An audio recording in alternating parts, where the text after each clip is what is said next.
Um, so I wanted to just was looking at what was going on this week. So we have 49% of the S&P on a market cap weighted basis reporting earnings this week. We have the Fed announcement tomorrow, which would likely be a 75 basis point hike, but the real interest is going to be whether it's 75 or 100, and what do they say about future hikes. We have GDP, or preliminary GDP for Q2 on Thursday morning, which maybe signal that we're technically in a recession already. So maybe not. And then the big question that's on people's minds is, where are we going? And predicting recessions and the timing of them is similar to predicting hurricanes. So I was looking at what is the outlook for hurricanes this year. And as you can see, a pretty high chance of an above normal season.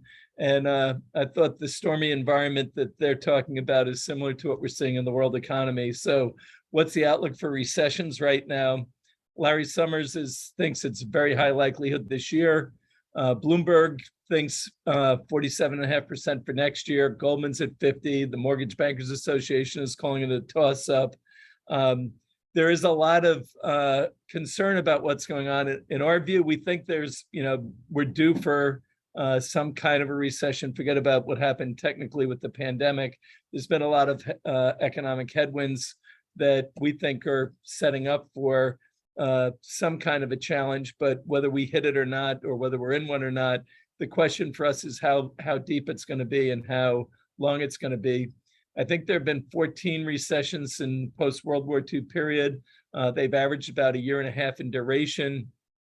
I'm not sure with all the artificial stuff going on in the economy right now, whether it's the war or the pandemic that are impacting economic activity to non-economic events. I'm not sure whether the history matters as much as people would like it to. But for us, we think we're likely heading towards one.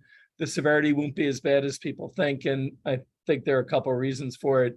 I want to just set up right now where we are. There's a bear case for the markets and a bull case, and they're kind of the opposite sides of the same coin. The bear case is that the Fed creates an inversion that tips the economy into recession, which will be compounded by the dollar, supply chains, and labor issues. And we have some big labor contracts coming up, which then all those concerns lead the consumers and corporations to pull in spending, and that creates a further tightening. And we've already tightened the economy a lot already, so that there's more downside for it. The bull case is that the economy is already weakening and that inflation is peaking or close to peaking, and it is slowing down materially, not headline, but core inflation, and that that'll lead to the Fed and other central banks not raising rates as much.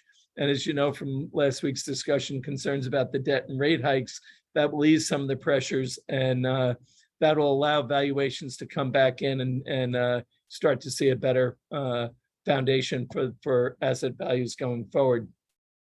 Why might there be a slowing in inflation? I think we're seeing it now, and I've been in this camp a little bit for the last month or so, that you are starting to see some changes in buying habits. And you heard from Target and Walmart that they're sitting there with big inventories, and they kind of missed what they were stocking up for. And now you're starting to see, with that combined with consumers pulling back, you're going to start to see more discounting coming in.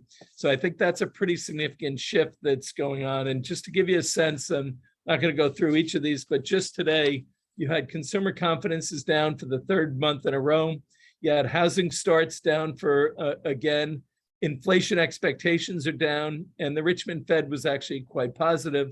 So you are seeing some mixed numbers here. I'm going to take you through some of these issues of why inflation might be slowing and give you some examples of where it's coming in. And this is supported by Nancy Lazar and her team at Piper Sandler. So consumers, this chart shows you consumers were asked a survey of have rising food and gasoline prices forced them to spend less on other things, starting back in March after the war and going through these different periods. And as you can see, still a high percentage, close to 70% of the people surveyed are saying that they are spending less on other things because of the increase. That change has actually caught some of the retailers off guard, and that's actually part of the reason you're seeing the inventory builds. You are starting to see corporate profits take some hits, and part of that's due to the dollar translation that we're seeing. Part of that's due to the slowing economy. Part of that's due to rising costs.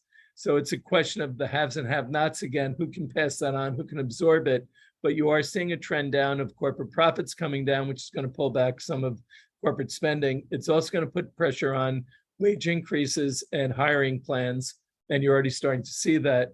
And Mark, this is an interesting chart that when I first showed this back in May, it only had the, up 40 and you're asking about the volume. And when I showed this again in mid-June, it was about 40 something again for the first half of the month. And then you should see for June, it doubled. And I think it's the rate of change and what you're hearing in the corporate announcements about hiring freezes and layoffs, particularly in the tech and financial services area, that's actually very interesting. And what does that mean for inflation pressures going forward?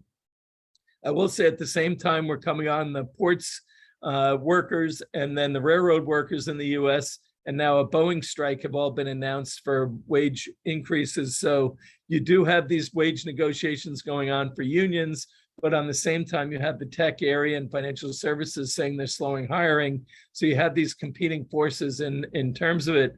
But I do think there's a shift in the labor markets. And there were even articles in the journal about jobs being rescinded after people quit before they started the new job. So I think offers are being pulled. And I think there's a shift in the labor market that may take some of the pressure off. I think the other big area to keep in mind is that it's not just the Fed, but other central banks have been tightening. And since February of last year, there've been over 250 central bank tightenings. And when you do that on a global system that has high debts, and we talked about 352% of debt to GDP and over 300 trillion of debt, and you take a 2.5% increase on that 300 trillion of debt potentially, you can see what the impact is of crowding out of government spending at a time that there's a lot of needs for government support. So I think this is another challenge that's going to slow growth and slow inflationary pressures. You're seeing that in housing traffic with the higher rates coming through and creating a challenge there again. So these are all some of the factors that are, I think, bringing in some of the inflation expectations. Gasoline futures coming down quite a bit. Prices at the pump down 36 cents in the last 2 weeks. Those are all positive read-throughs, but we're still off elevated levels, and consumers are working off the sticker shock of that. But there are reasons to be optimistic, and Nancy Lazare has been very big on and right on the manufacturing renaissance that's been going on. She's listed here 12 reasons for it going on, and I think they're all good ones. Really interesting, her take on this, but it actually touches on something we spoke about last week, which is the US being to us the most attractive market in the world right now. We expect it to continue to be. It's reflected in the strong currency. Strong currency is reflective of the view of the dollar and its position in the world, but it also is a reflection of the strength of the US economy. I think we're also seeing with the strong dollar importing inflation, although for companies with high overseas earnings, that is actually a headwind as well. So a lot of countervailing forces going on right now in the markets, but I do think we're at one of those interesting points where in the next couple months, you might see a turn in the inflation expectations. The market is way ahead of it. I think they're being a little too aggressive in calling for 3 rate cuts next year. I think what's more likely to happen is you'll get to a level and rates will likely level off. But for us, as we're looking at ARS, we see that the uncertainty is going to remain quite high, but there are some really attractive opportunities developing with the pullback. And you're still seeing much of what's going on driven by the two economic events, the war and the pandemic, and they're still playing a big role in how people are thinking about things, but it's also creating a lot of fear and distortions in the markets. So when we think about what's going on, we think that you're going to have this growing divergence between the country, corporate, and individual have and have-nots. That's going to continue to get worse. And from a stock selection perspective, the corporate haves and have-nots are going to be where the opportunities are. I think inflation and interest rates seem to be peaking right now. I don't expect a big decline in them anytime soon. We have seen some pretty significant movements in rates, particularly on the 10-year, but I think we're going to be around the 3% range, but we do see this pullback giving some real opportunities. I would just also leave everyone with this. Next week, we're hosting a call at ARS with Ed Yardeni. Ed has really been doing this for over 45 years and has gotten the sense of the economy right. He's listened to by governments and institutions around the world. And if you have some time, feel free to join us next week. If not, go on the website, sign up for it. We'll send you a link to the replay, and you can listen to it at your own convenience. So, Mark, I'm going to stop there, open it up to comments and questions. Great. Thanks, Stephen. I have questions, but I'll let others go first.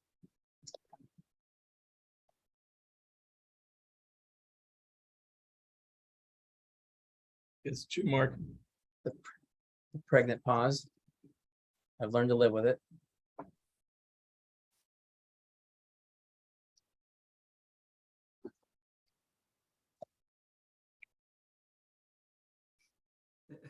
Hey, Stephen, as always, very helpful. I was wondering if where the market is in terms of discounting the rate hikes at the moment. I'm sorry. I missed the question, Bill. Yeah, sorry. Do you have a sense in terms of like where the forward curve is in terms of what the market is anticipating for the rate hikes? I've been out of the loop just for a little bit. The 5-year forward has the inflation expectations around 250 to 280. It's been moving quite a bit. So they are seeing on core it coming down pretty considerably on the 5-year.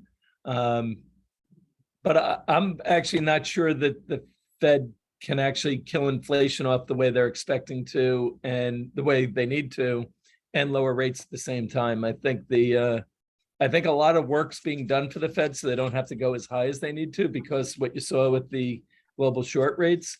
And I think there's other issues. I think Europe is, Germany in particular, is in a very difficult way and will likely be in a recession that'll be pretty severe, and that'll lead to the peripheral nations there also getting the aftershocks of that. I think those are all forces that will mitigate rate increases. So I think that's one of the things that we have to keep an eye on.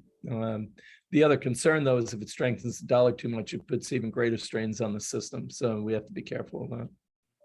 I think those are the forces that are going to keep rates at a level, but not too far down. Right. Yeah, I'm just looking at the yield curve as of the close yesterday. It looks like the inversion has steepened just a little bit. Yeah. So, Michael, do you want to talk about that? Michael Jaggers, Rattle? You were hitting that earlier. Yeah, I mean, to be honest, the way we think about it is just very simple, right? The short amount of time you have to get your money back plus interest, it becomes just a more dominant investment. What this is saying is that you shouldn't be for us, what it says is you shouldn't be taking on duration risk. If you want to interpret it as like a strength of recession signal, for me, I just think, the market is indicating expectation of recession. I think, that view is well understood.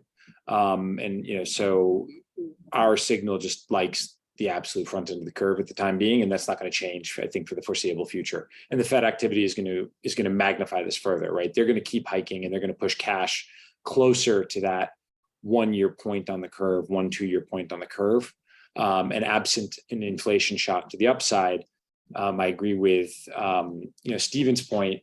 What's going to cause 10 years suddenly to become cheaper in price terms than 2-year? Nothing that I can see in the near term, and especially not with the hike flattening, with the Fed flattening the curve further. And the only question is what suppresses the 2-year is, and that would be how much foreign flows can we get coming in to buy. Really is because the U.S. is much more attractive market than a lot of others at this time. But the question is, you're doing it against a stronger dollar, so you're getting less value that way too. So it's a real challenging environment.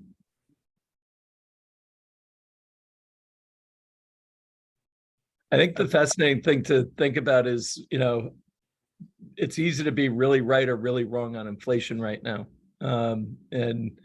And that's the Fed's dilemma, because what's going on with even opening up the grains flow again, if that actually does go through with the agreement they reached this week, can help quite a bit, ease some of the pressures, but it's not going to help it enough. At the same time, you have the Nord only pumping at 20% now, which could be shut off at some point in time. So you have a lot of shock risk to the inflation side, particularly on the headline side. And this is why, Stephen, I'm personally of the mindset that there will be a recession. I just think frankly the Fed is prepared to cause one in order to maintain its long-term credibility on inflation. And so there's just more degrees of freedom for them to trigger negative growth than tolerance in the current environment for them to, allow everybody to keep their jobs, for lack of better phrasing. Mm-hmm. So I have a question, Stephen, on that. So Chairman Powell keeps quoting, he calls it's the beverage ratio. I didn't even know it had a name in his speeches, which is the amount of open job openings to unemployed. Yeah. And it seems that that number is giving him cover to continue the inflation fight, because what he says is, look, there's all these jobs open, and I can keep raising. And it seems to be kind of a Phillips curve approach to combating this. But at the same time, you're showing us these charts, and those are real because everybody sees the headlines in terms of the layoffs. So you have all these job openings. The Fed chairman saying that he's adjusting his view because he can keep going because that ratio is giving him coverage, and at the other end you have people being laid off. What do you attribute that to? And is this going to be a weirder recession than what we're used to? Given that there's so many contraindications between industrial activity and unemployment and inflation, et cetera. Yeah, I think there are a lot of economies inside one economy right now. And I think that's actually really difficult to think about. You have the return to work and, the work from home economies still sorting themselves out. You have the developed economies, which look very differently, sorting their, political and economic issues out. And then you have these industries that are going through these massive transformations all at the same time. So, Greg, I think you're right. It is going to be very different. It's going to be very confusing. I think what Powell's saying is we do have a healthy job market from openings, and we have more openings at 1.8 or whatever it is to people to fill them right now. But at the same time, companies who put hiring freezes on still have the openings. They're just not actively trying to fill them. So I think you're going to get these distortions that the market's catching up to the economic realities of even what's changed in the last month. And I think that's the big changes. The concerns about a recession are at the front of it, and it's changing the mindset, and companies are catching up. And you're hearing that in the earnings reports of the challenges that they're seeing today. They're a little different than they were just even 2 months ago. So I think that people were in a sense hoping that the war was going to end sooner, hoping that headline inflation would come down, hoping that the energy and food issues would be resolved, and they're not. And I think that's really what we're trying to sort through. I think Powell has to do what he's got to do, which is talk up that he's going to fight inflation hard, but I don't think he's going to have to fight it as hard as he thinks, because the slowing down of the economy is going to do some of the work for him. Thank you.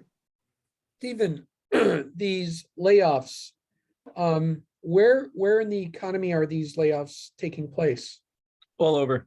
It's actually interesting. It's, a lot of industries are going through it. I think Nancy Czar has a report. I don't have the total number of companies that she's up to, but it is across industries. You're seeing a lot in the tech area, the tech areas that were really hot. You see it a lot in the startups of the last couple of years that thought they were going to get a lot of capital, and now we're not seeing the same capital coming through, or, people are following the Sequoia,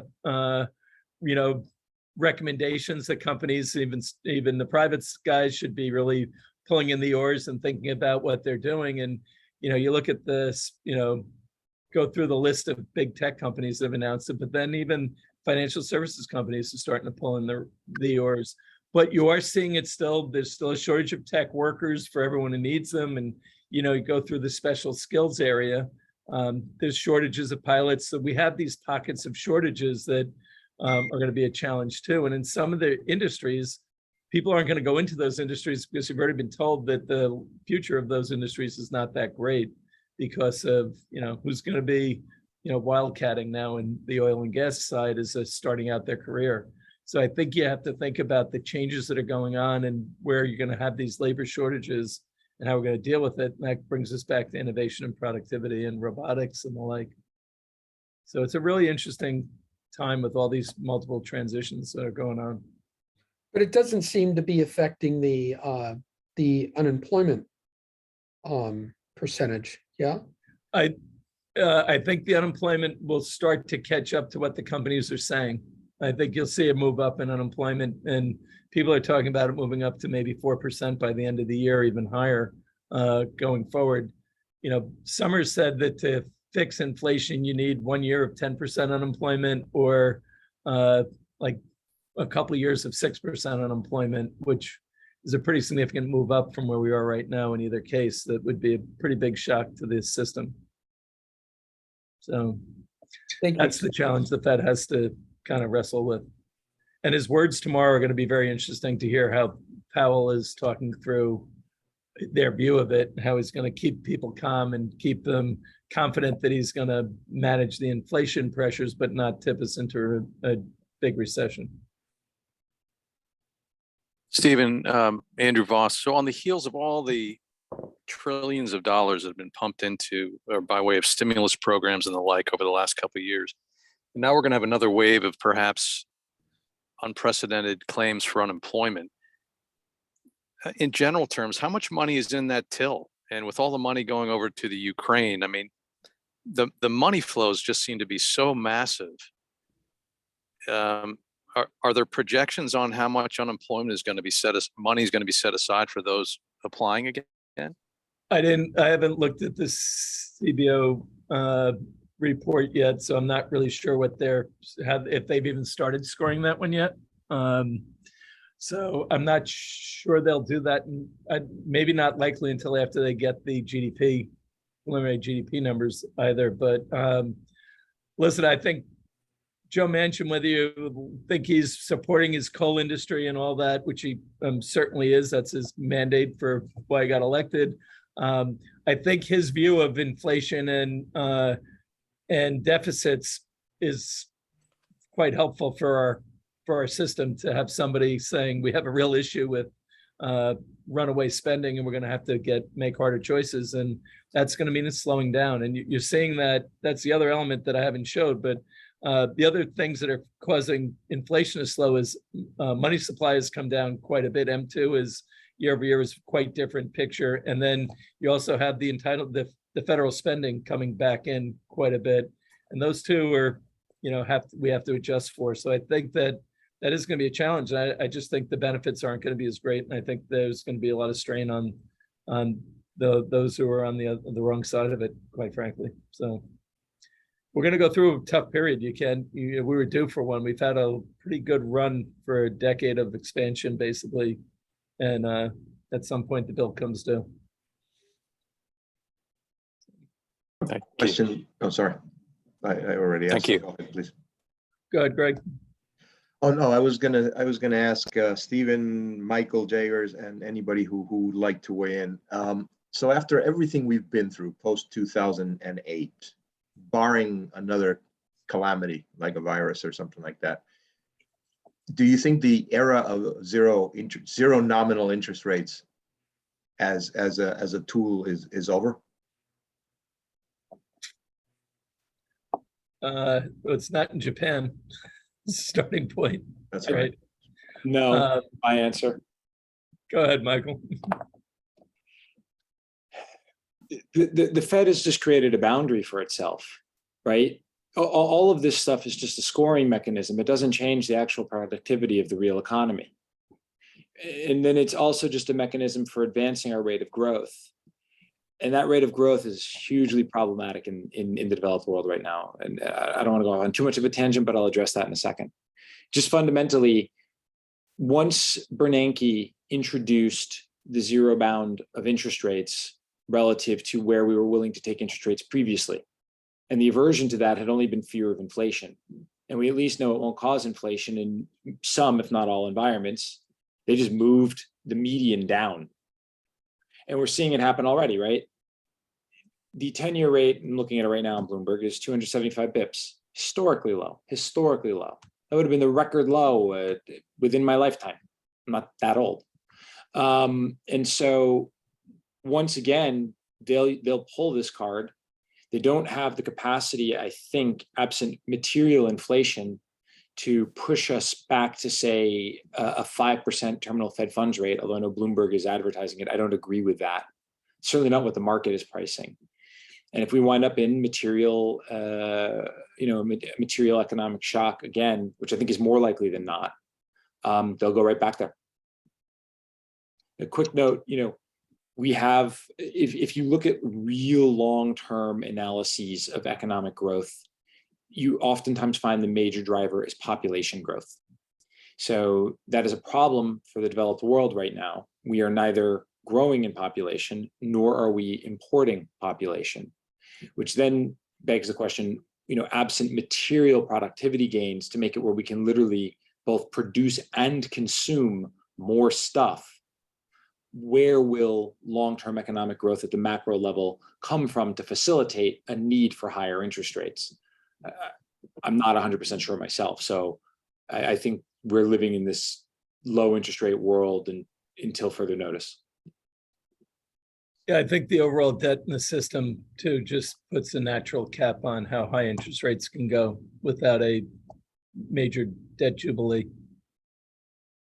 Great So comments. I Thank do you. think we're going to be stuck in a low growth, lower rate environment for extended periods for the developed world, and for the developing world, it'll be historically lower, but challenging and very uneven in how their rate cycles are going to be. But Japan is a good example, and people are still waiting for Japan to kind of break out of it, and they have not. So I think you can see rates historically low, but I think the Fed will try and keep them at a level that gives them some downside from here. So that's why I think the trying to get rates moving into the 2 to 3% range on a more consistent basis would be likely end game for them. Not what their desire is, but where we might end up in the next several years. Thank you. Welcome. I would say I would say also that I think it's kind of, you have to look at things a little bit on a relative basis as well. I mean, clearly historically, we are very much on the lower end of things, but we've been here for a long time. And I think expectations and behavior has been adjusted, to that level. So the increments that we're seeing now above that low level are definitely impactful. And, clearly, anybody who's going to the store, anybody who's filled up their tank of gas, it's like shocking, how much it's the increases have been. So I think that the impact is certainly there. Stephen, all the numbers that you put up right now, I think it's just kind of the beginning of the trend. So, whether I don't see necessarily rates going that much higher, because otherwise you're going to choke things off terribly. And I think it's one thing, where we are at the moment. It was another thing back in the 70s when we had double-digit, consistent inflation, double-digit rates, and things like that. And you really had to put the squeeze because the expectations at that point were really solidified. And again, kind of Stephen, to your point with regard to the labor negotiations, we're starting to see that a little bit now, but at the same time, I don't think that they are quite as cemented. And I think there's still a chance that we can forestall truly embedded inflation expectations. And particularly, I think if you look, further out, that is probably the one silver lining in all this. Otherwise, it looks really ugly. Yeah, I think to Greg's question, though, that if you think forward to when we have the next real deep issue that central banks and governments have to decide how to support the system, it'll be interesting to see what tools they use based on what their learnings were from the great financial crisis and the pandemic. Because what we learned in the last year is too much of both fiscal and monetary stimulus is too much. And we created something that we didn't need to quite go as far. But then the question is, are you better off keeping people in their jobs and supporting it that way and doing it with fiscal policy? Are you better off doing it with monetary at lower rates? I think they're going to have some really interesting debates the next time we have to go and step up and support the system. Is it going to be the central bank regulating it, or is it going to be done with a different type of fiscal policy? It's going to be interesting to see how they If I may, if I may, just a quick follow-up to that. I wonder, we've gotten so used to the Fed and central banks being involved, and heavily so. I wonder, it's an honest question, like, what if they just don't do anything and just let the economy run the way that it should? It's maybe I'm being too naive about that, but it's an honest question. Well, I'm mindful that Rob has been uncharacteristically patient with his hand up, but I don't want to discard that question. We'll keep that question afloat here. What's your question, Rob? Does it relate to that? Yeah, thanks. It's good to see a number of you guys in Newport, and it may be a derivative of Bill's. It seems like a lot of these crypto restructuring situations, there's uncharted water there. And I guess, Steve, do you see the government and sort of the restructuring courts treating that as a regular type of restructuring process? Do you see, and more so, do you see these management teams kind of being reactive? Because it just seems like a lot of them haven't seen that down cycle, and may try to form other companies versus dealing with the restructuring. So it kind of relates a little bit to sort of the hands-off question of Bill's, but that's a little bit of mind share going on over the last week, like Coinbase, et cetera. Yeah, it's a real dilemma for the governments, right? How do they treat something that they view as probably a adversary, not a ally? In terms of Robert, that one's above me. I'm not sure how they're going to handle that one. If they're going to treat it any differently or not, I doubt it. I think Bill, the issue that we're going to face is, we're going to have to make hard decisions and how they deal with them. I do think there is a kind of a new environment that's what I was posing is, can the fiscal and monetary guys figure out the right way to deal with this going forward when they don't have the tools to do anything? They don't have much firepower. So I think they are in a bit of a box, and that's going to be that's part of the challenge. I'm not really sure how to answer your question. That's fine. I think Adam has his hand up. That's fine. Adam? Stephen, how well are the central banks, the European Central Bank and other central banks, coordinating with the Federal Reserve? Are we seeing the central banks coordinating this? Yeah, the since 2008, they've actually been very much coordinated, because they know that they know the impact. It is the interdependencies are so great that they do have to do it, but then they also have to deal with their own mandates too. The US has the unique mandate of, a dual one, where Europe is really all about inflation. So there's a little bit difference there, but they do coordinate. And that was a big part at one point, particularly following the 2008 crisis. I think 6 of the 7 major central bankers all studied at MIT, and were all part of the Stanley Fischer crowd that all got together, and was kind of solve problems with take action when you see a problem, provide solutions, and go after it. And I think that's why they were so aggressive from a monetary perspective. So I do think they still coordinate pretty closely, but I think it's a bigger challenge now because the fracturing that's going on in Europe has Lagarde in a pretty tough spot as well. Thank you. Mike White or Mark White, sorry. Yeah, I did have kind of one reaction. It's a nagging, intuitive nagging suspicion that I have, Stephen and Michael, and I really appreciate the structural conversation you had, specifically around productivity. Yeah, the only way we're going to get growth is productivity or population growth. Yep. But I have this nagging suspicion with the decoupling right now, with the seeming decoupling of the strength of the labor market with a slowing economy, that we have at least a temporal productivity problem that's pretty severe. And if that we can imagine a number of ways that corrects itself, some of which are benign or some of which are not benign. And that's just a nagging suspicion in the back of my mind. I haven't seen a lot of data on that other than slowing productivity.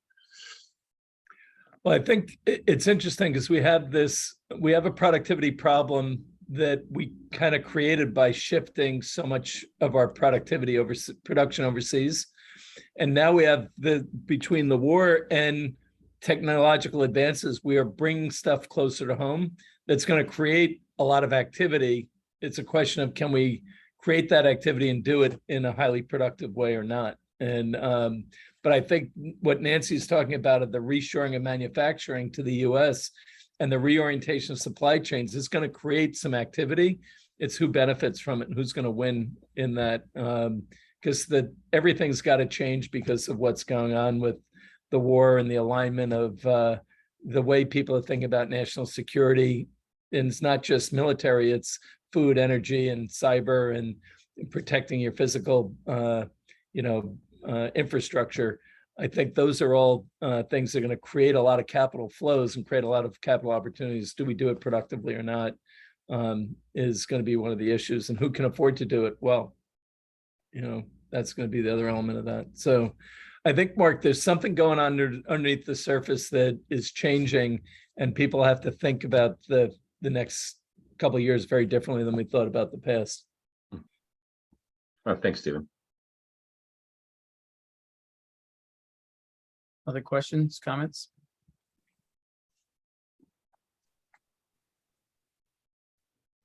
I guess from a macro perspective, and I know we don't like it to get into politics too much here, but so let's say that the Republicans win in the midterms and it's a landslide.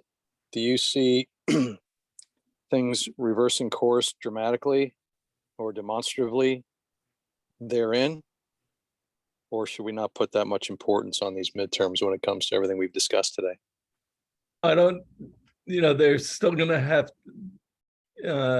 they'd still have to get stuff through Biden. I think it takes some of the pressure off more spending, and will tighten up things and make deficits a bigger issue. And I think you'll see some minor stuff on the CHIPS Act. There's a couple things that both parties can agree on that they know they're going to have to do. But even on the CHIPS Act, they've already punted that to September, and something that is about as high a national security issue as you could have.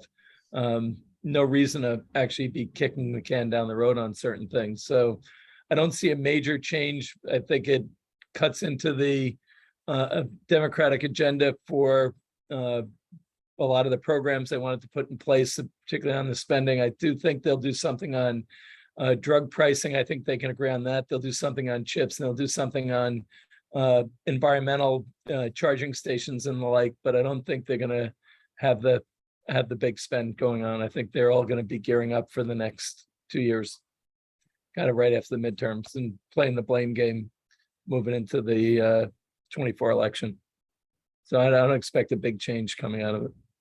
I think it'll create the risk of just some volatility on the other end. So you'll see things like the debt ceiling come back into play as a factor again. I don't remember right now where we've kicked that particular can to. But when you have it doesn't matter who controls all the levers of power, it becomes a non-issue, because any increase in the debt is a function of the policy choices of the people who are in power. So when the Republicans had control of all the levers of federal government during the first 2 years of Trump's administration, the debt ceiling was moved again without any concerns. Democrats do the same thing when they have complete control. When we have divided government, then becomes a matter of whether or not they can agree on their policy positions, and it is a consistent source of volatility for the affected markets. And so, 100% agreement with the observation it won't have any change in terms of the material fiscal stimulus projections that we're going to make, because we'll, if anything, become more frugal. And it does introduce, where there can be political points scored for disagreement across the parties, the opportunity for some volatility from the federal government. I think they punted till after the midterms, the debt ceiling discussion. I think it was putting back to November, December, so we could have some stress going into the end of the year. So they ensured their own smooth re-election, and then they decided to extract pain for the last 2 years of the administration. Fun times. Pretty much. Anyone else? Yeah, Mark, all this talk about punting and elections make me think of like college football. It's great. How's your team looking? You and Charles. Not as good as your teams, I suppose, but there's all kinds of M&A going on. It seems like in college football land with division and select team combinations. We saw, UVA did get the #1 place kicker in the nation to come on board, so you got that going for you.